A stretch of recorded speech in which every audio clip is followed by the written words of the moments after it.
سعودی عرب کی قیادت میں 2004 سے یمن میں جنگ جاری ہے۔ اقوام متحدہ کے مطابق اس کے باعث اب یمن کو دنیا کے شدید ترین قحط کا سامنا بھی ہو سکتا ہے۔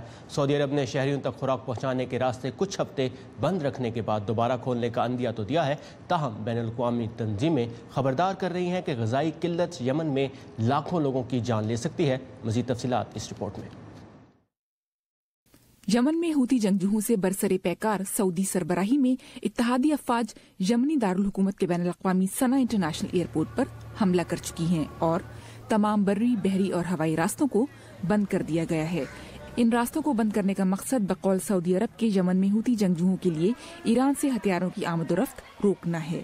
بین الاقوامی تنظیموں کی طرف سے دباؤ کے باعث سعودی عرب راستے کھولنے کے لیے تو تیار ہو گیا ہے، لیکن وہ پورٹس اور ہوائی اڈے نہیں جو ہوتیوں کے کنٹرول میں ہیں۔ امریکی محکمہ خارجہ کی نمائندہ ہیدر نویٹ کا کہنا ہے کہ امریکہ اس صورتحال سے باخبر ہے اور وہاں کے لوگوں، خاص طور پر وہاں کے بچوں کے لیے فکر مند ہے۔ ہم سعودی عرب کی حکومت کے ساتھ بات چیت کر رہے ہیں، ہمارے ان سے اچھے تعلقات ہیں اور ہم انہیں امداد کے لیے راستے کھولنے کے لیے آمادہ کرنے کی کوشش کر رہے ہیں۔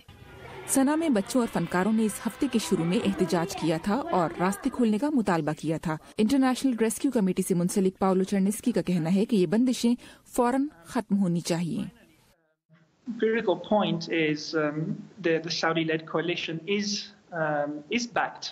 اہم بات یہ ہے کہ سعودی عرب کو امریکہ کی حمایت حاصل ہے اور ملٹری سپورٹ، انٹیلیجنس اور ہتھیاروں کا حصول بھی، اور اس ملٹری سپورٹ کو بند ہونا چاہیے۔